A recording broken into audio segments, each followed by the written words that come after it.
नमस्कार, India news में आप सभी का स्वागत है। सुबह के 11 बज चुके हैं और मैं हूं आपके साथ में श्री त्रिपाठी।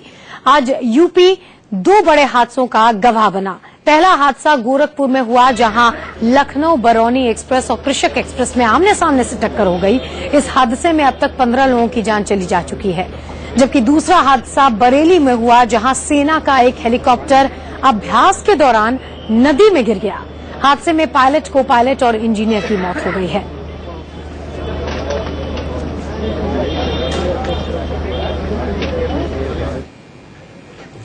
गोरखपुर की बात सबसे पहले करेंगे। यूपी के गोरखपुर में बड़ा ट्रेन हादसा हो गया। नंदानगर रेलवे क्रॉसिंग के पास लखनऊ बरौनी एक्सप्रेस और कृषक एक्सप्रेस की आमने सामने से टक्कर हो गई, जिसमें अब तक 15 लोगों की मौत की खबर है, जबकि 40 से ज्यादा लोग जख्मी बताए जा रहे हैं। इनमें कई की हालत गंभीर बनी हुई है। बताया जा रहा है कि कृषक एक्सप्रेस के ड्राइवर ने सिग्नल तोड़ा, जिसकी वजह से ये दर्दनाक हादसा हो गया। कृषक एक्सप्रेस के ड्राइवर और असिस्टेंट ड्राइवर को सस्पेंड कर दिया गया है। यूपी सरकार ने हादसे में मारे गए लोगों के परिवार के लिए 2-2 लाख रुपए के मुआवजे का ऐलान कर दिया है, जबकि घायलों को 50-50 हजार रुपए मिलेंगे। तो इस हादसे की 4 अहम तस्वीरें हम आपको दिखा रहे हैं। इन दोनों ट्रेनों में आमने सामने से टक्कर हो गई। बरौनी एक्सप्रेस और कृषक एक्सप्रेस, गोरखपुर की यह घटना है। तो इस हादसे की 4 अहम तस्वीरें हम आपको दिखा रहे हैं। इन दोनों ट्रेनों में आमने सामने से टक्कर हो गई। बरौनी एक्सप्रेस और कृषक एक्सप्रेस, गोरखपुर की यह घटना है।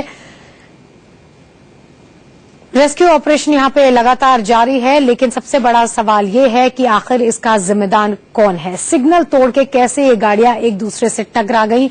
आमने सामने की ये टक्कर है, किस पर यह जिम्मेदारी है।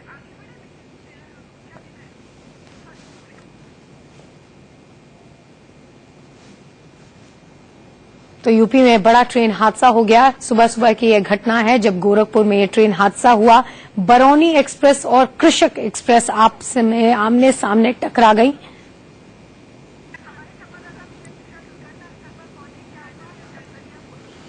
और हमारे संवाददाता विजय मिश्रा दुर्घटना स्थल पर पहुंचे और हादसे के बाद उन्होंने जायजा लिया। देखिए रिपोर्ट। इस समय उसी नंदननगर क्रॉसिंग के पास खड़े हुए हैं, जहां पर राहत बचाव कार्य चल रहा था। इस समय राहत बचाव कार्य की अगर हम बात करें तो इसमें आखिरी दौर में है और इसमें ट्रैक की टेस्टिंग चल रही है। यानी इस ट्रैक की टेस्टिंग के बाद ही अब यहां पर रेलवे का आवागमन शुरू होगा। अगर इस आवागमन की हम बात करें तो ये गोरखपुर बिहार का पूरा रूट है और बिहार जाने वाली लगभग सभी ट्रेनें का रूट पूरी तरह से बाधित है। यानी ये कहा जा सकता है कि ये वही स्थान है जहां पर कृषक एक्सप्रेस ने टक्कर मारी थी और करीब 3 डिब्बे यानी 6, 7, 8, 9 मतलब 7, 8, 9 ज्यादा क्षतिग्रस्त हुए थे। 6 डिब्बे पर भी चोट आई थी, लेकिन वो उतना ज्यादा क्षतिग्रस्त नहीं हुआ था। लेकिन अगर हम बात करें तो ये सारे डिब्बे यहाँ पर पलटे हुए हैं। जो यहाँ पर बचाव कार्य के लिए टीम आई थी, उन्होंने डिब्बों को पटरी से उतार करके रेलवे ट्रैक के दाईं तरफ और बाईं तरफ यहाँ पर उतार दिया है। आखिरी डिब्बा जब यहाँ पर साइड में किया जा रहा था तो करीब 9 लाशें इससे बरामद हुई थी और इससे पहले भी करीब 6 लाशों की पुष्टि हो चुकी है। यहाँ पर जो स्थानीय संवाददाता है हमारे इंडिया न्यूज के सुशील, मैं इनसे सीधे बात करता हूं कि करीब कितने बजे के आसपास की ये पूरी घटना थी और घटनाक्रम के बाद क्या अंदाजा है कि कितनी लाशें यहां पर बरामद हुई होंगी। देखिए, ये कि जिस तरीके से अगर बता दूं कि 11:10 का ये वक्त है, रात का वक्त था, इसलिए यहाँ पे काफी अंधेरा था, लाइट भी नहीं थी उस समय का यह हादसा है। दोनों ट्रेनें जो थी, एक जो कैंची होती है जो ट्रेन को ट्रैक से दूसरे ट्रैक पे ले जाती है, वहां पे ये हादसा हुआ था। जो 2 ट्रेनें आपस में टकराई थी, उसके बाद से जो मंजर सामने आया था वो मंजर शायद कोई भी बयान नहीं कर सकता है। और जिस तरीके से दाएं और बाएं दोनों तरफ से आप जो बोगी देख रहे हैं वो जनरल बोगी थी और जनरल स्लीपर में आप जानते हैं सबसे ज्यादा भीड़ होती है, सबसे ज्यादा लोग होते हैं और इसमें सबसे ज्यादा लगभग बिहार के जाने वाले लोग थे, वही हताहत हुए हैं। एक बार रेलवे प्रशासन की घोर लापरवाही फिर सामने दिखी है, जहां पर उन्होंने सिग्नल देने में देरी की है, वहीं उनके ड्राइवर ने यहां पर सिग्नल को अवॉइड किया है, जिसके चलते ये पूरी घटना हुई है और इस घटना के बाद इतने लोगों की मौत हुई है। कैमरा पर्सन संदीप के साथ विजय मिश्रा, इंडिया न्यूज, गोरखपुर। तो कैसे ये दोनों ट्रेनें आमने सामने एक दूसरे से टकरा गई, असल में हुआ क्या, ये हम आपको एनिमेशन के जरिए अब समझाने की कोशिश करते हैं। लखनऊ बरौनी एक्सप्रेस और सामने से आ रही थी कृषक एक्सप्रेस, जो क्रॉसिंग है, जो अभी अधिकारी भी बता रहे थे, जो एग्जैक्ट क्रॉसिंग है जिसको कैंची कहा जाता है, जहां से एक ट्रेन दूसरे ट्रैक पे मुड़ती है। वहीं पर यह हादसा हुआ। सिग्नल लेने में लेट होने की वजह से ये हादसा पेश आया और आप एनिमेशन के जरिए देख सकते हैं कि कैसे ये दोनों ट्रेनें आमने सामने एक दूसरे से भिड़ गईं। दोनों ड्राइवर्स को इसकी जानकारी नहीं थी या लेट उनको जानकारी इस बात की मिली कि सामने से दूसरी ट्रेन आ रही है, बगल वाले ट्रैक से दूसरी ट्रेन आ रही है और कैंची पर यानी कि जहां पे एक ट्रेन दूसरे ट्रैक पे मुड़ती है वहां पर यह हादसा हो गया। एनिमेशन के जरिए हम आपको तस्वीरों से ये बात समझाने की कोशिश कर रहे हैं और रेल मंत्री सदानंद गौड़ा का इस पर क्या कहना है ये भी सुनिए।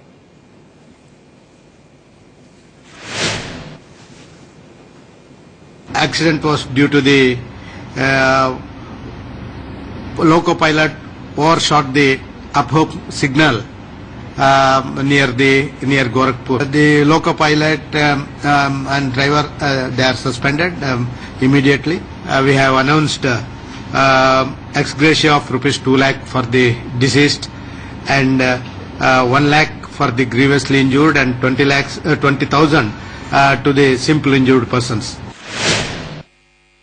कारण क्या है इस घटना का, ये तो एक गहन जांच का विषय है, लेकिन जो सामने हमको समझ में आ रहा है वो किसी कारणवश ड्राइवर जो है मंडुआडी लखनऊ एक्सप्रेस का सही सिग्नल पे गाड़ी रोक नहीं पाया और थोड़ा आगे निकल गया, जिससे ये घटना घटी। लेकिन ऐसा क्यों हुआ इसकी गहन जांच की जा रही है। माननीय रेल मंत्री भी रात भर इस घटना पे नजर बनाए हुए थे और उन्होंने भी इस घटना में जो मृतक है उनको 2 लाख रुपए का, जो ग्रीवस इंजर्ड है उनको 1 लाख रुपए का और जो साधारण इंजरी है उनको 20,000 रुपए का मुआवजा एक्स ग्रेशिया देने की घोषणा की है। इस समय यातायात चालू होने की तैयारी में है, सारे डब्बे पटरी से हटा दिए गए हैं। ऐसे हादसों का inquiry commissioner of railway safety करते हैं और वही हादसों के बारे में पूरी बात बताते हैं।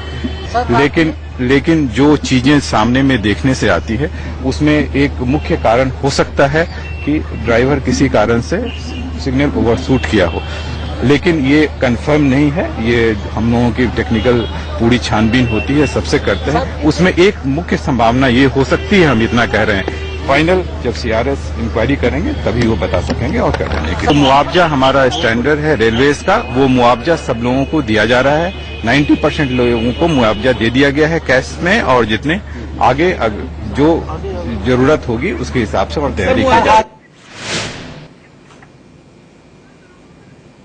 और अभी क्या हालात हैं बात करते हैं इंडिया न्यूज संवाददाता विजय मिश्रा जो इस वक्त वहीं पर मौजूद हैं। विजय, सबसे पहले तो आपसे ये जानना चाहेंगे, अभी हमने जो रेलवे बोर्ड के चेयरमैन हैं अरुणेंद्र कुमार उनकी बात भी सुनी, हमने रेल मंत्री सदानंद गौड़ा की भी बात सुनी। उनका ये कहना है कि जो लखनऊ बरौनी एक्सप्रेस के ड्राइवर और को ड्राइवर थे उनके गलत निर्णय की वजह से दरअसल अभी तक जो प्रमाण है उसके मुताबिक इसलिए ये हादसा हुआ। लेकिन ऐसे प्रैक्टिकली अगर मैं आपसे पूछूं, ऐसा क्या संभव है कि इस तरह के आदेश को, इस तरह के सिग्नल को अनदेखा किया जा सके एक ड्राइवर की तरफ से? बिल्कुल मैत्री, बड़ा अच्छा सवाल किया है आपने। जिस तरह से सिर्फ डबल ट्रैक अगर होता है और अगर उस पे इस तरह से ओवरलैपिंग की अगर स्थिति होती है तो एक गाड़ी को एक स्टेशन पहले ही रोका जाता है, उसके बाद कम से कम 7 से 8 रेड सिग्नल होते हैं, उसके बाद तब कहीं जाकर के गाड़ी आगे गुजरती है और ओवरलैपिंग करती है। यहां पर अगर हम ओवरलैपिंग की बात करें तो मैं अपने कैमरामैन से कहूंगा कि एक बार ट्रैक को दिखाए। इस समय ट्रैक पूरी तरह से सुचारू रूप से चालू हो गया है। एक मालगाड़ी इस समय यहां से गुजर भी रही है और करीब 4 गाड़ियां यहां पर यात्री गाड़ी भी गुजर चुकी हैं। लेकिन यहां पे ओवरलैपिंग अगर मैत्री में बात करूं तो इससे ठीक पीछे की तरफ ही एक स्टेशन है, वहां पे गाड़ी को ना रोक करके कि गाड़ी का सिग्नल सिर्फ 2 सिग्नल यहां पर दे दिया गया है। यानी जहां पर ओवरलैपिंग होनी थी वहां पर एक ऑरेंज सिग्नल था, उसके बाद फिर रेड सिग्नल था, उसके बाद ओवरलैपिंग थी। तो जाहिर है कहीं ना कहीं सिग्नल देने में भी गलती हुई है। उसके बाद ड्राइवर से भी बहुत बड़ी गलती हुई कि उसने सिग्नल को बिल्कुल ध्यान नहीं दिया है और जिसके चलते ये पूरी घटना हुई है। हमारे यहां स्थानीय संवाददाता सुशील भी हमारे साथ में है, वो इसके बारे में ताजा अपडेट लेते रहेंगे। विजय, लगातार आप इस पूरी घटना पे नजर बनाए रखिए, लेकिन प्रथम दृष्टया यही लगता है कि सिर्फ ड्राइवर और को ड्राइवर की गलती की वजह से इतना बड़ा हादसा नहीं हो सकता। और एक और बड़ी खबर आ रही है बरेली से। यूपी के बरेली में बड़ा हादसा हुआ है। यहां सेना का एक हेलीकॉप्टर अभ्यास के दौरान नकटिया नदी में जा गिरा है। हादसे में पायलट, को पायलट और इंजीनियर की मौत की खबर भी है। तो सेना का ये विमान प्रैक्टिस के दौरान, अभ्यास के दौरान इस नदी में जा गिरा और अब तक जो खबर है उसके मुताबिक को पायलट, पायलट और इंजीनियर की इसमें मौत हो गई है। फिलहाल क्या वजह थी, क्या तकनीकी खराबी थी या कोई और वजह थी, इसके बारे में साफ जानकारी अभी तक नहीं मिल पाई है। लेकिन अब तक खबर यही है कि अभ्यास के दौरान सेना का हेलीकॉप्टर इस नदी में गिर गया, जिसकी वजह से पायलट, को पायलट और इंजीनियर की फिलहाल मौत की खबर आ रही है।